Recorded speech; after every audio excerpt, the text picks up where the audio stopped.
জসিমউদ্দিন রহমানী হচ্ছেন বাংলাদেশের একজন বিতর্কিত বক্তা। জসিমউদ্দিন রহমানী হচ্ছেন বাংলাদেশের একজন ভ্রান্ত আকীদা লালনকারী বক্তা ছিলেন, যিনি উগ্রপন্থী ছিলেন, যিনি খারেজি ছিলেন, যিনি ওলামায়ে দেওবন্দের সাথে না কোনো সম্পৃক্ত ছিলেন, না আহলে হাদিসের সাথে সম্পৃক্ত ছিলেন। তিনি এক প্রকার উগ্রপন্থী ছিলেন। শুধুমাত্র তাই নয়, তিনাকে জাতির সামনে আলেমদের কাছে ক্ষমা চাইতে হবে, কারণ তিনি আলেমদের সাথে ওলামায়ে দেওবন্দের মুরব্বীদের সাথে অনেক বেয়াদবি করেছেন। শুধুমাত্র তাই নয়, জসিমউদ্দিন রহমানী উনি জেলে গিয়েছেন, তিনার অপরাধের কারণে জেলে গিয়েছেন।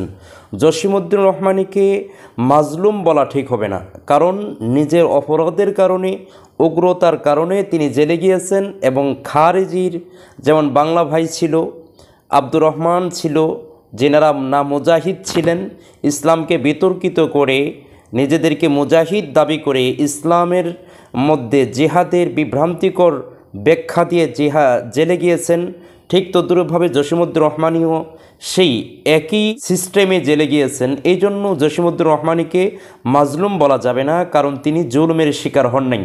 সম্মানিত দর্শক, কথাগুলো শুনে অনেক আশ্চর্য লাগছে, তাই না? হ্যাঁ, আশ্চর্য লাগার কথাও, এই আশ্চর্য আমারও লাগছে। আপনারা ভাবছেন এটা আমি বলছি?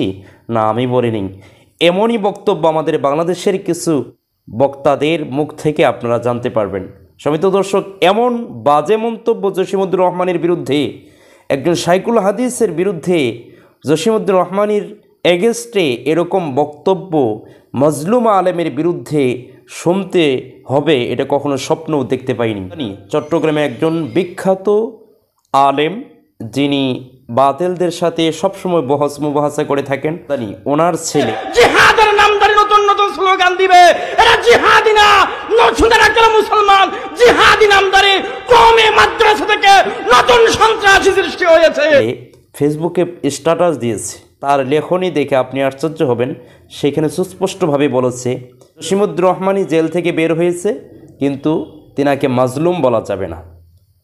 সেই লেখার ভিতরে এটাও লিখেছে যে পূর্বেকার আলেমদের সাথে বেয়াদবি করেছে, সেই আলেমদের থেকে মাপ নিতে হবে।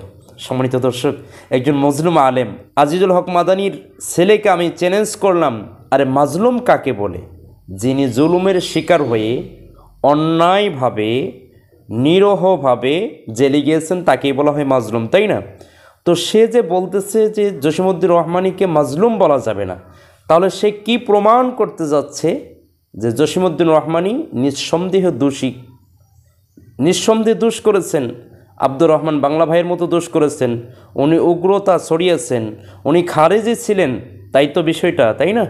আপনারা সুস্পষ্ট হয়েছেন, এটাই কিন্তু তার বক্তব্য থেকে, তার লেখনী থেকে বোঝা যায় আমি কোথায় আছি। একজন শাইখুল হাদিসের বিরুদ্ধে এমন লেখনী শুনে আপনার মনটা কেমন লাগবে? আপনার জবান থেকে তার বিরুদ্ধে কেমন কমেন্টস আসবে? এই যে লেখনীগুলো কাদের থেকে শিখেছে জানেন? শেখ জসিমউদ্দিন রহমানীর এগেস্টে এমন বক্তব্য দেওয়ার দুঃসাহসিকতা কাদের থেকে শিখেছে জানেন? এই আমাদের বাংলাদেশে কিছু আলেম। মানুষ গোমরা হয়ে যায়। এই জমিনের মধ্যে আমি নাম বলবো না, এমন আল্লাহর বান্দা বুখারী ছাড়া কথা বলে না, কোরআনের আয়াত নাম্বার মুখস্থ ছাড়া বয়ান করে না। আজ দেখা গেল সে আল্লাহওয়ালারে গালি দিয়ে জেলখানায় গেল। এরে নবীর উম্মতের দল, ওই ঢাকার রহমানিয়া মাদ্রাসা, যেই মাদ্রাসা শাইখুল হাদিস আল্লামা আজিজুল হক রহমাতুল্লাহ আলাইহি বানী, ওই মাদ্রাসার মধ্যে তিনি বুখারী পড়াইলেন দীর্ঘদিন। এরে নবীর উম্মত বরিশাল মাদ্রাসা মাহমুদিয়া, ওখানে বুখারী শরীফ পড়াইলেন। কিন্তু এত ইলম আল্লাহ তাকে দান করেছেন, কিন্তু না ইস্তেকামতের নিয়ামত পায় নাই, এমন ভাবে মুরব্বিদের বিরুদ্ধে আচরণ করে উল্টা পাল্টা করে ফেলল। যেমন মিজানুর রহমান সাইদ, একজন গ্রহণযোগ্য বড় মুফতি, তিনি সুস্পষ্টভাবে বলতেছেন ইবুরের মুজাহিদ তারা, বাস্তবে তারা মুজাহিদ খারিজি। যেই খারিজি জামাত আলী মুআবিয়া দুইজনের বিরুদ্ধে বের হয়েছিল, তারা বলছিল ইনিল হুকমু ইল্লা লিল্লাহ, একমাত্র হুকুমত হবে আল্লাহর, কোরআন সুন্নাহর, এই বাইরে কোনো রাষ্ট্র নাই। তাই এই রাষ্ট্র কুফরি রাষ্ট্র, তাগুতি রাষ্ট্র। কোরআনের অবব্যাখ্যা দিয়া এই বক্তব্য যারা দিয়ে আজকে আমাদের সমাজকে কলুষিত করতেছে, এদের বিরুদ্ধে সোচ্চার হইতে হবে। এরা আসলে আহলে সুন্নাত ওয়াল জামাতের মানুষ নয়, এরা খালি দল, বাতিল মতবাদ।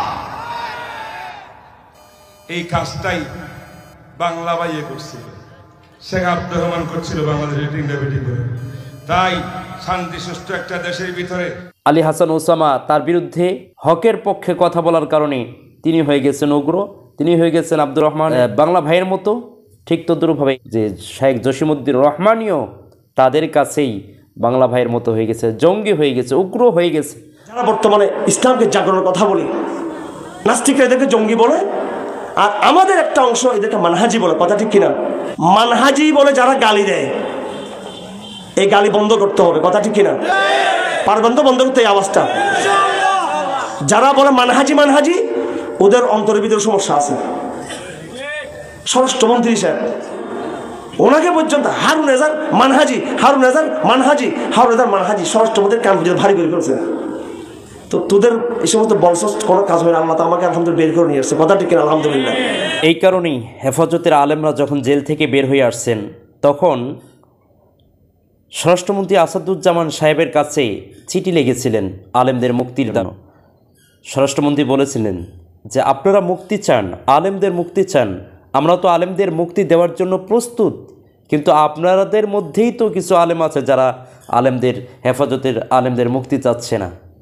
এই বিষয়গুলো কিন্তু এখন সুস্পষ্ট হচ্ছে কাদের কারণে এখন পর্যন্ত আর নিরস্ত্র নির্দোষ আলেমরা জেলের ভিতরে এখন পর্যন্ত আটকা রয়েছে। এটি কিন্তু সুস্পষ্ট। সম্মানিত দর্শক, এই যতদিন পর্যন্ত আমাদের দেশে এই আলেমদের ভিতরে পরস্পর মতানৈক্য এবং এই নোংরামি চিন্তাধারা এবং এরকম বিভেদ যতদিন পর্যন্ত আমাদের মাঝে থাকবে, ততদিন পর্যন্ত আমাদের বাংলাদেশে ভালো কিছু আশা করা যায় না। আজকে আফগানিস্তানে দেখেন যে তাদের ভিতরে কোনো এক আলেম অপর আলেমের বিরুদ্ধে জঙ্গি তোহমত দেওয়া কত বড় একটা জঘন্য কথা। এক আলেম আরেক আলেমের বিরুদ্ধে এইভাবে মন্তব্য করা, যেটা আফগানিস্তানের মধ্যে পাবেন না। আফগানিস্তানে আপনি এক আলেম আরেক আলেমের বিরুদ্ধে এগেস্টে গিয়ে এরকম বাজে মন্তব্য করবে আপনি কখনো খুঁজে পাবেন না। যার কারণেই আজ আফগানিস্তানে কোরআন হাদিসের পূর্ণ হুকুমত বাস্তবায়ন করা সম্ভব হয়েছে। যতদিন পর্যন্ত আমাদের বাংলাদেশে এই নোংরামি চিন্তাধারা এবং আলেমদের পরস্পর এরকম জঙ্গি তোহমত দেওয়া, আমার মতের বিরুদ্ধে গেলেই তাকে অপবাদ দেওয়া, আমার মতের বিরুদ্ধে গেলেই তাকে জঙ্গি, বাংলা ভাই, আব্দুর রহমান, এরকম উগ্র, খারেজি অপবাদ দেওয়ার থেকে আমরা বিরত না থাকব, ততদিন পর্যন্ত আমাদের আলেম ওলামাদের দুঃখ কষ্ট নির্যাতন যাবে না। আজকে আমি মনে করি আলেমদের এই নিরহ নির্দোষ আলেমদের জুলুম করা হচ্ছে। এই জুলুমের পিছনে বাহিরের নাস্তিক মুরতাদরা যতটা না দায়ী, এর চেয়ে বেশি দায়ী হচ্ছে আমাদের বাংলাদেশের কিছু তথাকথিত কিছু লোভী আলেমগণ, ক্ষমতালোভী আলেমগণ। এটি সুস্পষ্ট।